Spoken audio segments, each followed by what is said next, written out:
Assalamualaikum warahmatullahi wabarakatuh. Perkenalkan, nama saya Khairul Munawaroh, NIM 2020161173, kelas 2 SIA, mata kuliah Filsafat Umum, dosen pengampu Amiruddin SPDI MPDI. Baiklah, di sini saya akan menjelaskan tentang pandangan Islam terhadap filsafat. Definisi kata filsafat bisa dikatakan merupakan sebuah problem filsafi pula, tetapi paling tidak bisa dikatakan bahwa filsafat adalah studi yang mempelajari seluruh fenomena kehidupan dan pemikiran manusia secara kritis. Hal ini didalami tidak dengan melakukan eksperimen-eksperimen dan percobaan-percobaan, tetapi dengan mengutarakan problem secara persis, mencari solusi, untuk itu memberikan argumentasi dan alasan yang tepat untuk solusi tertentu, serta akhir dari proses-proses itu dimasukkan ke dalam sebuah proses dialektik. Dialektik ini secara singkat bisa dikatakan merupakan sebuah bentuk dialog. Untuk studi filsafi mutlak diperlukan logika berpikir dan logika bahasa. Logika merupakan sebuah ilmu yang sama-sama dipelajari dalam matematika dan filsafat. Hal itu membuat filsafat menjadi sebuah ilmu yang pada sisi-sisi tertentu berciri eksak di samping nuansa khas filsafat, yaitu spekulasi, keraguan, dan curiosity atau ketertarikan. Filsafat juga bisa berarti perjalanan menuju sesuatu yang paling dalam, sesuatu yang biasanya tidak tersentuh oleh disiplin ilmu lain dengan sedikit sikap skeptis yang mempertanyakan segala hal. Haji Saifuddin Ansori telah menyimpulkan pengertian filsafat dari pengertian yang diberikan oleh para filosof bahwa 1. Filsafat adalah ilmu yang istimewa yang mencoba menjawab masalah-masalah yang tidak mampu dijawab oleh ilmu pengetahuan biasa karena berada di luar jangkauan. 2. Filsafat adalah hasil daya upaya manusia dengan akal budinya untuk memahami secara radikal dan integral serta sistematis hakikat serta kekalian yang ada.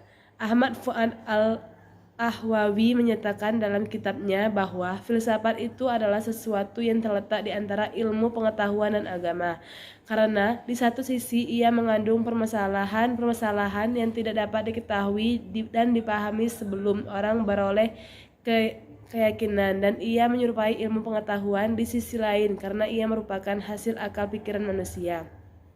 Selanjutnya, dalam hubungan antara akal atau filsafat dan syariat atau agama, Ibnu Taimiyah menegaskan bahwa hubungan antara akal dan syariat adalah hubungan pengetahuan. Bisa jadi akal mengetahui syariat dan bisa jadi bukan untuk menetapkan adanya syariat atau tidak adanya. Bahkan Ibnu Taimiyah pernah menyatakan bahwa filsafat itu haram dengan alasan jika seorang filsuf yang tidak kuat akidahnya dapat menyesatkan. Dari uraian disingkat di atas dapat dipahami bahwa filsafat dibutuhkan untuk memahami isi kandungan Al-Quran sebagai sumber ajaran Islam, dan pada dasarnya keduanya akan mengantarkan manusia untuk mendekatkan diri kepada Allah. Hanya saja kalau agama menuntun manusia melalui wahyu yang diturunkan oleh Allah secara langsung, maka filsafat adalah usaha progresif manusia untuk mendekatkan diri kepada Allah Subhanahu wa taala. Filsafat agama adalah filsafat yang membuat agama menjadi objek pemikirannya. Berbeda dengan ilmu-ilmu deskriptif, filsafat agama mendekati agama secara menyeluruh. Filsafat agama mengembangkan logika, teori pengetahuan, dan metafisika agama. Filsafat agama dapat dijalankan oleh orang-orang beragama sendiri yang ingin memahami dengan lebih mendalam arti makna dan segi-segi hakiki agama-agama. Masalah-masalah yang dipertanyakan antara lain hubungan antara Allah, dunia, dan manusia, antara akal budi dan wahyu, pengetahuan dan iman, baik dan jahat, a priori religius, paham-paham seperti mitos dan lambang, dan akhirnya cara-cara untuk membuktikan kerasionalan iman kepada Allah serta masalah teodikea. Ada juga filsafat agama yang reduktif atau mau mengembalikan agama kepada salah satu kebutuhan manusia dengan menghilangkan unsur transendensi. Kritis mau menunjukkan agama sebagai bentuk penyelewengan dan kemunduran. dan anti agama, atau mau menunjukkan bahwa agama adalah tipuan belaka. Filsafat Islam merupakan filsafat yang seluruh cendekianya adalah muslim.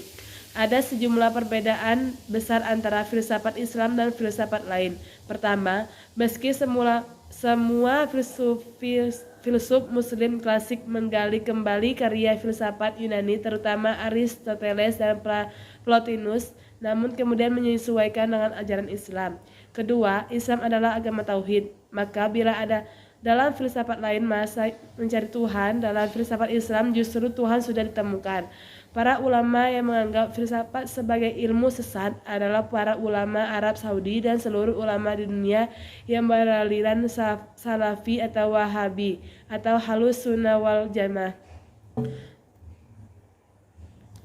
Dalam berbagai buku dan majalah dikatakan bahwa filsafat adalah ilmu sesat yang bertentangan dengan ajaran Islam.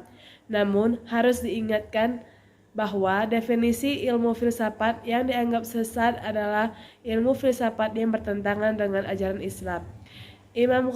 Imam Ghazali telah menulis buku yang mengkritik filsafat dan menyatakan kafirnya berbagai ajaran filsafat. Namun kemudian Ibnu Rushd atau pengarang kitab Bidayatul Mujtahid menulis buku yang membantah buku Imam Ghazali tersebut. Dikabarkan bahwa Ibnu Rushd membela filsafat. Mungkin filsafat yang dibela Ibnu Rushd adalah filsafat yang tidak bertentangan dengan ajaran Islam.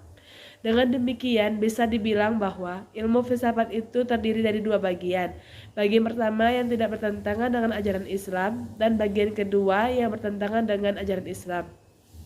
Dan patut diingat bahwa dalam beragama kita tidak memerlukan filsafat karena Nabi dan para sahabatnya juga tidak mengajarkan ilmu filsafat.